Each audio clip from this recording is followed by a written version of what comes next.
We want to mention there's a trigger warning this week. We'll be talking about weight, disordered eating, and body image in this episode.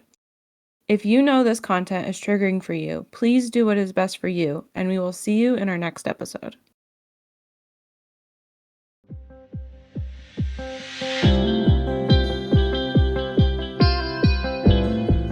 Hello, and welcome to this episode of the Growing Up is Overrated podcast.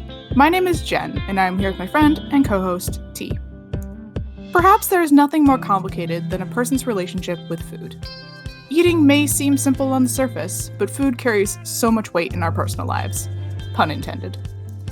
How do we, as 20-somethings who have both struggled with body image, deal with all the social issues around food? Well, today, we are going to talk about our experiences. Now, into the podcast.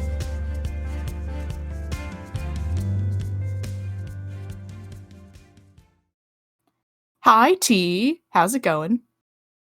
Hey, Jen. Pretty good. We never talk like that. I don't know why I decided to start that way. Hey. Yeah, like, what is that? Who is this person that is possessing me? Because that is not what I sound like.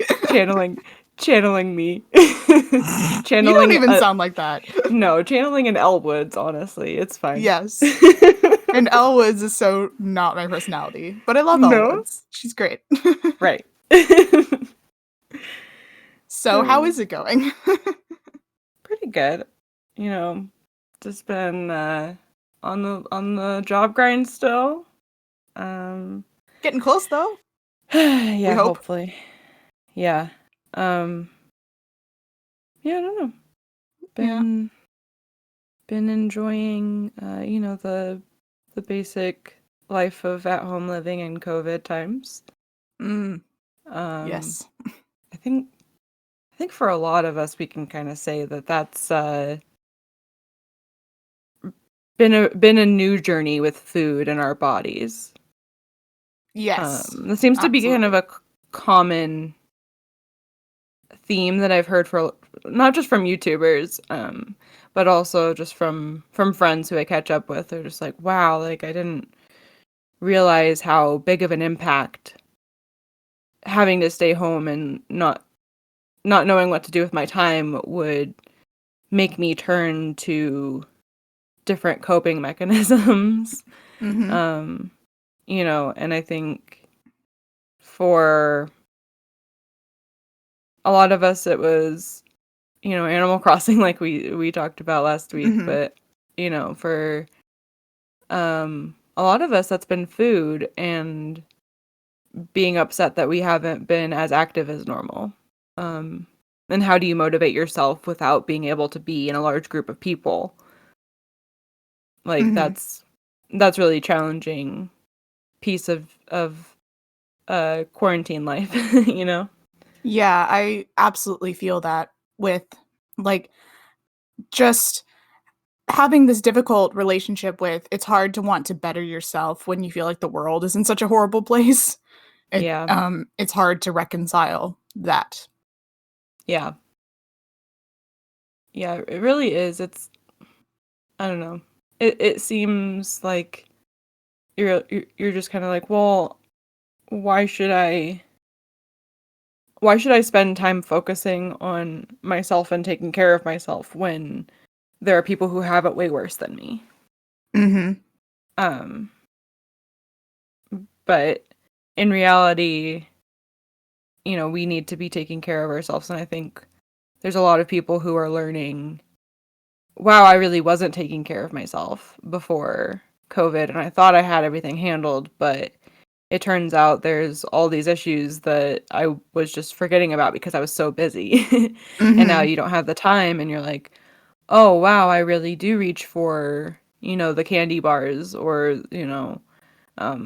foods that don't make me feel great when I'm not happy or, when I need comfort. Like there's a lot of things bubbling up to the surface for a lot of people. And the way that we handle that is really interesting. Yeah, there's tons of different stress coping mechanisms, and one of them that I'm very guilty of is like comfort eating. Like Yeah, when me I'm too. sad, all I want to do is just eat food that I enjoy. And for me, that's things like French fries and pizza and hamburgers and chicken, like chicken, like fried chicken, or Right. not the kind of chicken that's good for you. But so all I want to do when I'm sad is just eat those things. Yeah. And and later on, like after I eat it, I feel bad, and like in two ways. My Mhm. body feels bad Right. because I ate something that doesn't make my body feel good. And Yeah. my head feels bad because I'm like, why did I do that? Why did I eat those things that are not good for me? Yeah, You know, like I should, there's a yeah, shame component to it. exactly. So Right. it makes me feel bad twofold, which is just not great. But that has always been something for me. Like the Yeah. pandemic, I think, has made it worse, Mhm. but that has always been an issue. Like Yeah. in college, I I feel like college is a lot of the time where people realize that they have all their choices that they can make for themselves with food, Yes. and then they get themselves into trouble. Oh my Um, gosh. Why is there an ice cream machine in the dining hall? yeah, I actually had a really interesting experience because my university did not have a dining hall.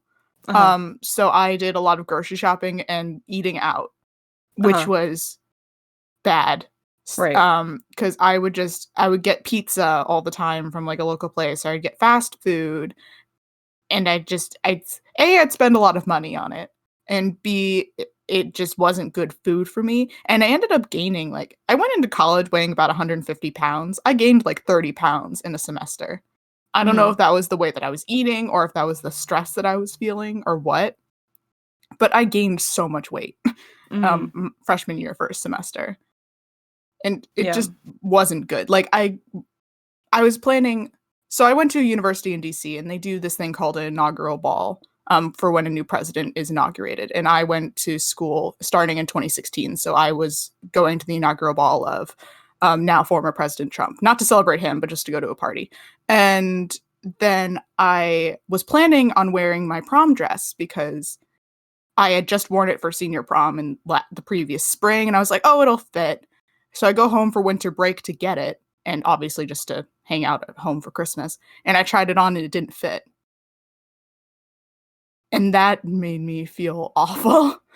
Yeah. Because I was like, "It's only been, like, 6 months from Mhm. when I wore this dress, and it doesn't fit." It didn't even come close, Yeah. and so I was just like, "Oh my gosh, what happened in 6 months?" You know? Mhm. And then of course I had to run out and find something else to wear. And I Right. ended up finding a really, really cute jumpsuit to wear, and I Yeah. liked it, but it still made me feel like not good about myself that I couldn't fit into my prom dress only 6 months after I'd worn it. Right. Yeah. Yeah, clothing. I have to say that clothing, it has always been my number one thing that made me feel bad about myself. Um, like, okay, so okay, this is really interesting to me because I look back at pictures of myself at these ages and I'm like, why did I think I was so unattractive and large? Mhm. I feel that And, too. not to say that being large makes you unattractive. I want to put that out there, but I at the time felt like I had this like huge belly that I didn't want and this like, just like I don't know. And this was from a very young age. Like I've dealt with this from a very young age and my grandmother was like bless her heart, she's very, very well intentioned. She's she was a seamstress and she would always be like, "Oh, well we need to modify this so that it covers your chest more or it needs like just to be more modest. It needs to be a little bit longer. It needs, and so Mhm. it had this connotation of like we need to hide your body because it's shameful. And not because of my weight, I don't think, but then on top of that, she wouldn't just do that. She would also come with me and my mom to go shopping, especially for like school clothes and stuff, right? Mhm. And so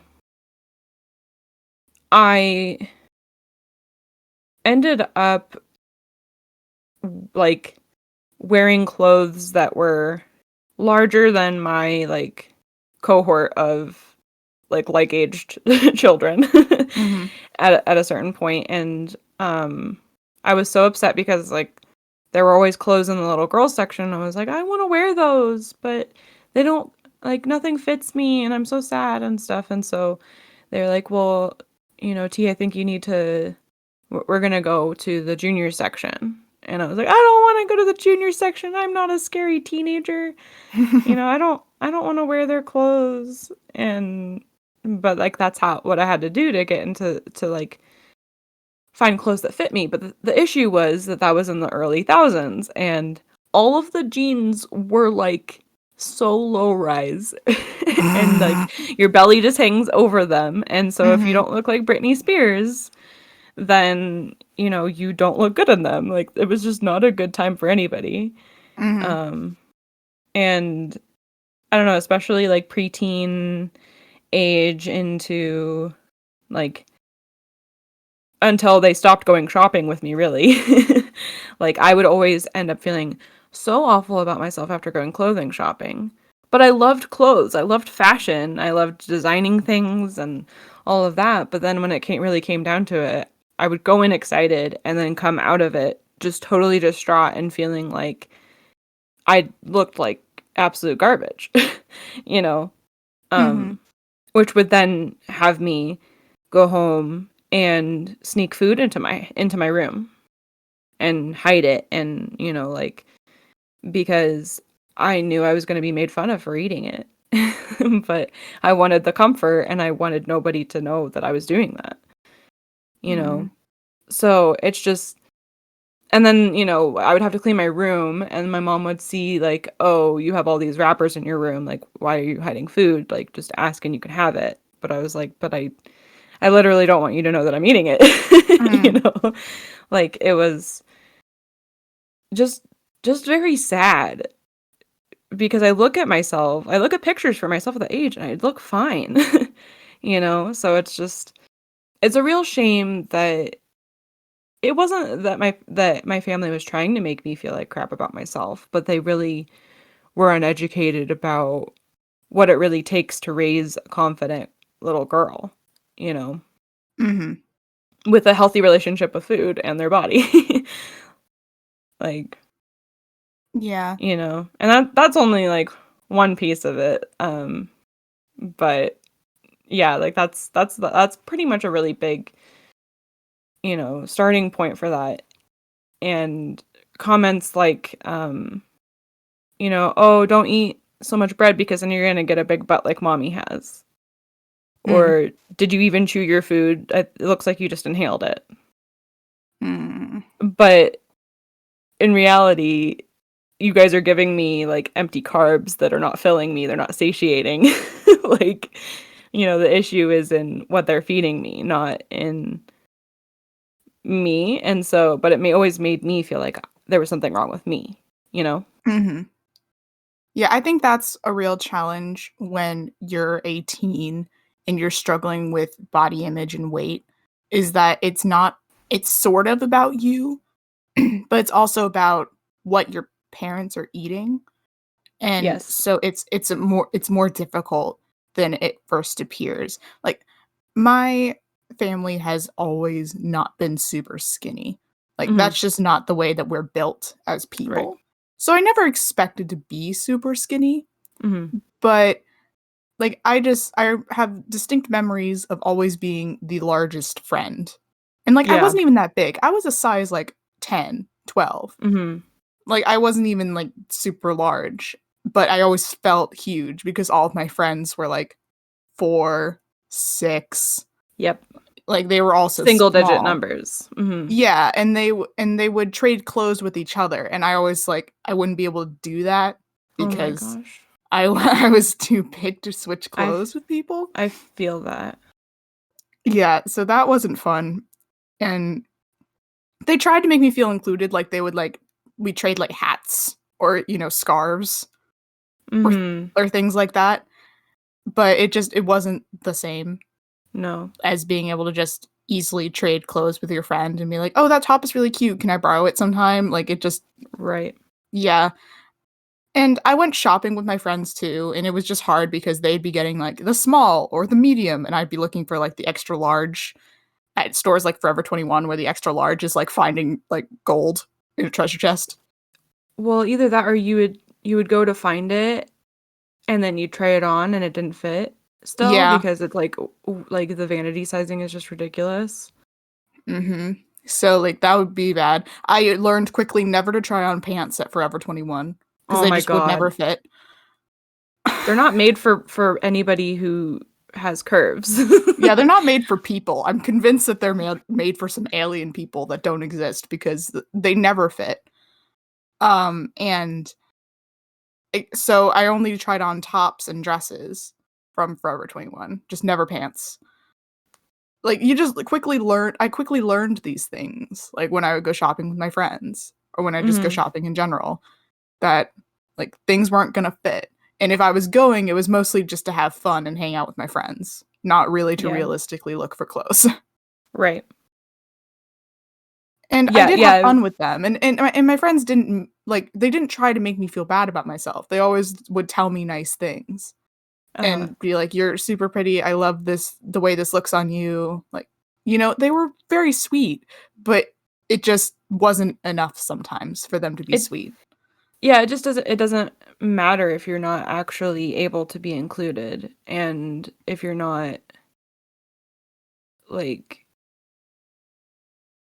I don't know, like you just don't feel included. Like I more so had that experience with my volleyball teams.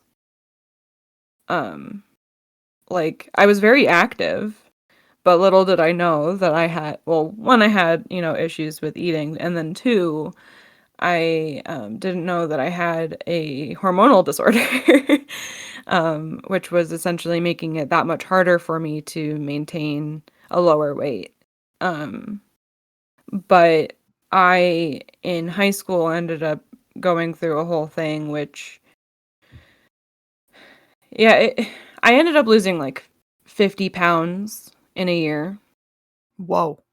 my freshman year of high school. And I was just sick of being the biggest girl on my volleyball team. Like I was sick of it. I was like I don't think I'm being taken seriously and I essentially starved myself. Like I was still eating one meal a day, but um I was not eating enough for especially for how active I was. And Mm. I really did feel good about myself once I was at my my lowest weight, which I think it was a healthy weight, honestly. Like it's not like I became super skinny or anything, but I became a weight that felt comfortable. Um, and so once I did that, then all of a sudden my teammates were like, "Oh yeah, like when we go to um when we go to a hotel for like a tournament or something, we should all go swimming." And I'd be like, "Oh my god, I do not want to wear a swimsuit in front of you guys. Like, it's bad enough that I wear skin tight spandex outfits. Mhm. I don't want you to actually see like majority of my body more." Um, and one time I forgot my swimsuit, and or I didn't bring a swimsuit, and so I was like, "Oh, if I don't have a swimsuit, can't go swimming with you guys. I'll just chill out by the pool. It's fine." And they talked me into going to like Walmart or something to get a swimsuit. Mm. And so my mom went with me and with like two of the girls. Um and they were about my size honestly at the time. Um and they talked me into getting like a string bikini. Oh, don't you like love friends who just manage a to convince you to st- make stupid decisions and you're like, "Why did I do this?" oh my gosh, a string bikini. And so I'm like, okay, like and I wore it and I actually like if I had any pictures of me in it, I probably would have been like, yeah, I look good, but like now. Mhm. But um at the time I was just so self-conscious of my stomach. And so I was like, oh, like I don't know. But they talked me into wearing it and I don't know, they hyped me up and Mhm. so I had it and then later, it ended up being like way too risque. Um Mm-hmm. And so I got rid of it. But, it's just, I don't know. My volleyball friends were definitely, or my teammates were definitely like the ones who were more so like the skinnier types. But then I had another close friend who was my size, actually. She was just petite. And so we commiserated over that. And I think that was pretty helpful, honestly. Yeah, it's helpful to have somebody to talk to about it and relate to it. I didn't really have anybody who was my size Yeah. amongst the people that I talked to. Like, I didn't do sports. I'm not an active person. That's one thing that I personally have struggled with, is this idea of body positivity while also being critical of actually having healthy habits. Because I Uh-huh. know that I'm not a healthy person, but just because Mhm. I'm not a healthy person doesn't mean that I have to despise the way that I look. Like, but I Right. know personally that I should try to be more active and actually try to lose weight, because there's no reason that I can't. I don't have a disability that makes it so that I can't be active and I can't eat Yeah. better. Like, I should try that. So it's a difficult balancing act for me, but like in high school, I did theater, right? So I did lots of auditions and whatnot. And I just quickly realized that I personally didn't look like a leading actress Mm. for roles. And I just kind of accepted that I wasn't going to be picked for like a romantic lead. Mhm. My director, who I loved, I do. I still have a soft spot for her, even though a lot of people didn't like her. She typecast people in certain roles. Mhm. And my friend was constantly annoyed because she got typecast as like the sexy one. Like, she played like the sexy love interest like 3 times in a row. Yikes. Uh, um, but I was Big just like, yikes. girl, like, you're like, that is like, I understand that that might annoy you, but that's also kind of a compliment. Like, I'm never Yeah. going to get like that kind of role ever. Mhm. I don't Mhm. look like the the sexy one who is having the attention of the dudes. Like, I don't look like that. Sure. And so I'm never going to get to play that. And that's one thing that is difficult to realize when you're an actress or an actor, is that sometimes you just don't look like how the role demands. You don't fit Yeah. the physical attributes of it, even if Sure. you think you could do a great job. So that was difficult to deal with. Um, but overall, I'd say that I have a pretty nowadays I have a pretty healthy relationship with the way that I look.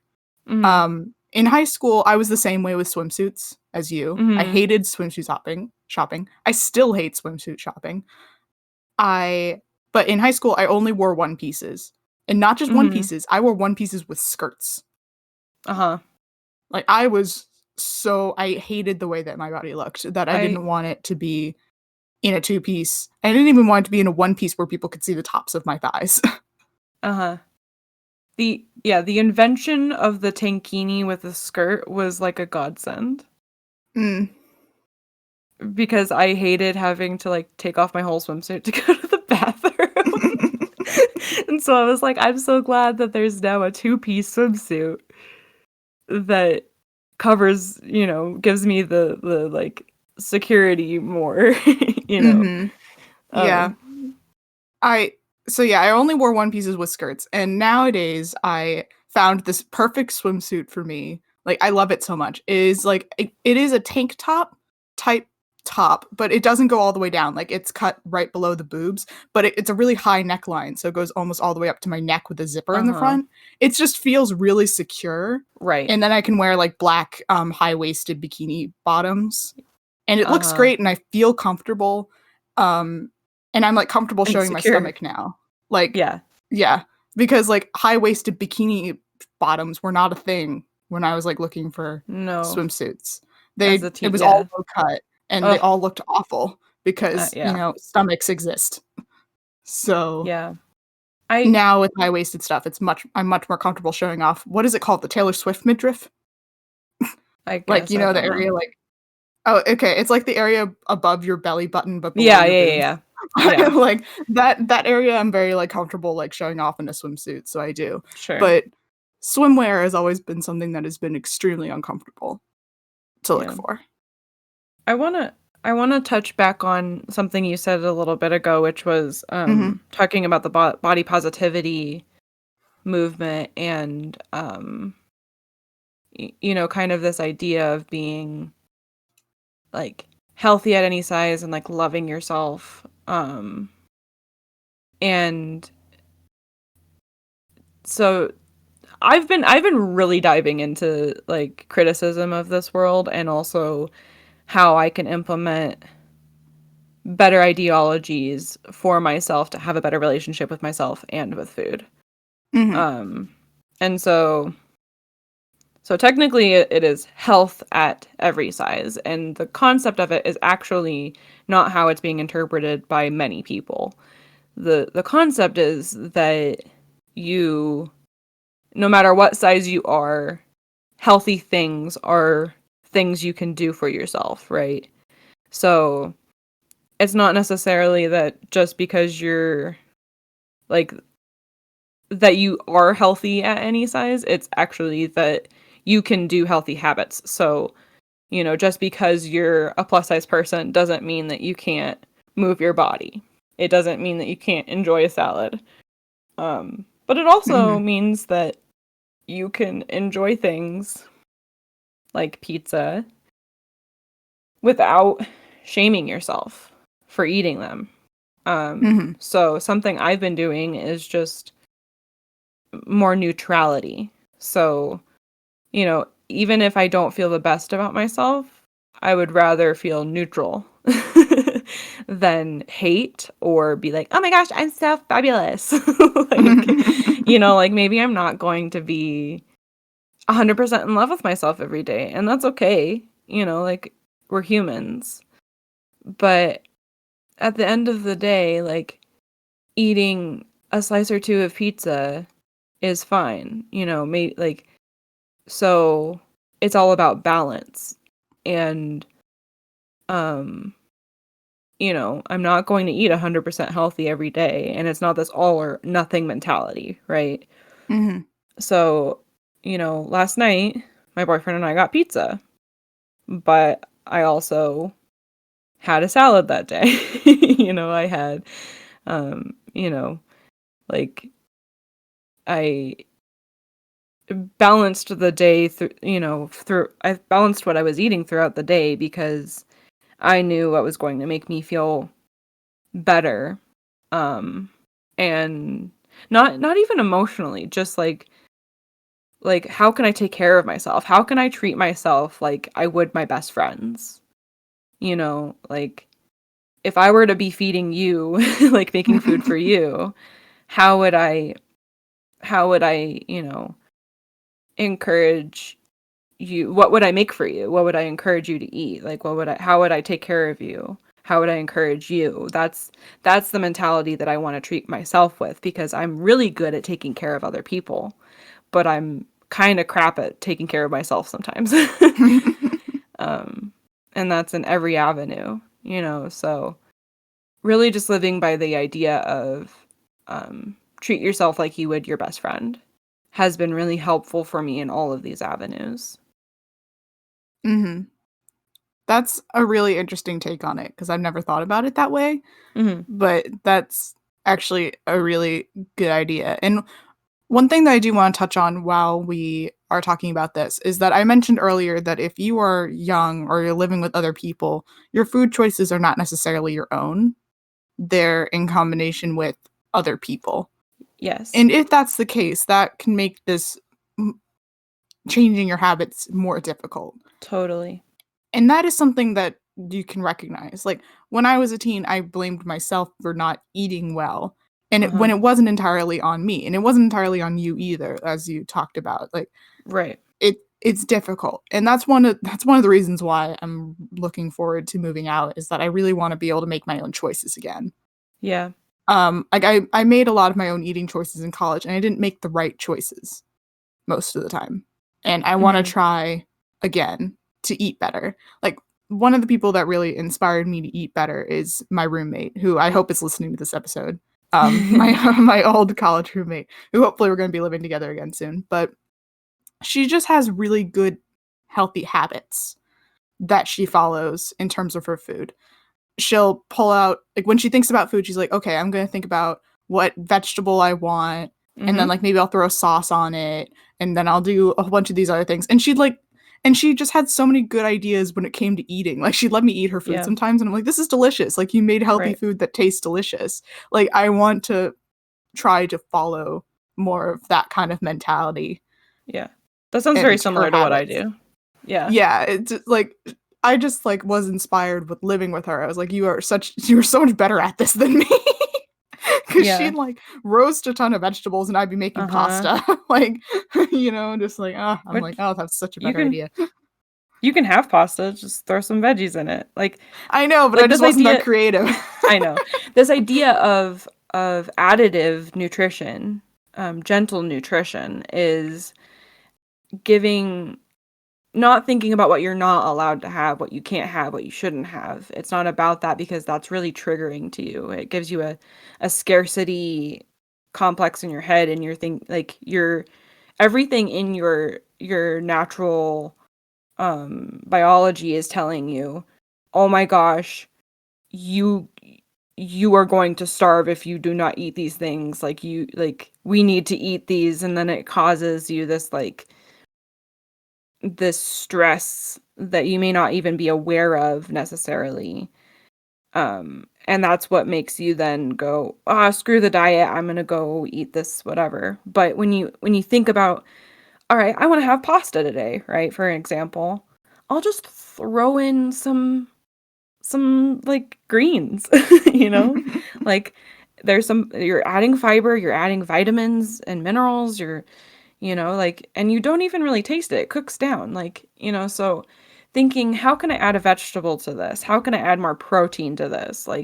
Those are the kinds of things that you can do that's just gentle, and you're still eating really delicious food, but it's good for you, and you can, eat it without feeling like you're telling yourself that you're bad, and, or, feeling awful in any of those ways that we've discussed previously. Yeah. Like, just a little something to take care of yourself, Sometimes you need that pasta. It's funny that because I just mentioned pasta because I know a bunch of college kids out there can relate. Pasta is cheap and easy.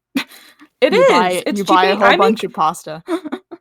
I make spaghetti so often because it's just easy, and it's a quick meal to throw together, and I can throw spinach in it and it's fine. Exactly.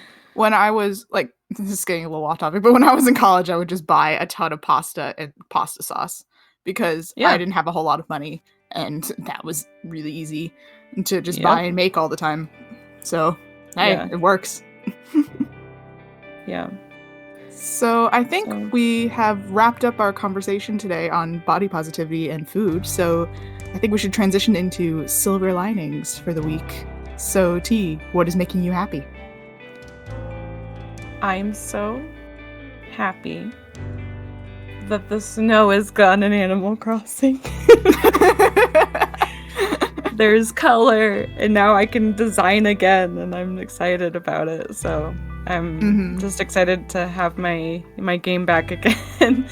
So I love winter until January, and then I'm over it. So I'm happy about that. For some background for people in Animal Crossing, the snow has been on the ground in the game since like mid-December, and it just melted. And so we're like, huzzah, green grass. Yes. You can see green grass again. But yeah, for me, what is making me happy is also video game related. It is the 5-year anniversary of Stardew Valley.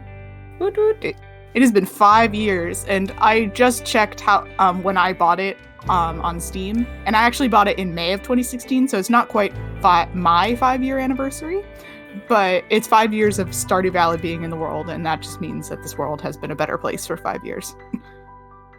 And that makes me happy. It feels like it's been around for so much longer. I know, it feels like it's been around forever. Yeah. And with that, thanks for listening to this week's episode. You can find new episodes every other Tuesday, wherever you get podcasts. If you want to follow us on Twitter and Instagram, we can be found at @GUIO.pod. Please subscribe and leave us a review. It really helps us out. We hope you'll continue to listen to us talk about our lives and hopefully learn something about yourself too. And remember, growing up is overrated.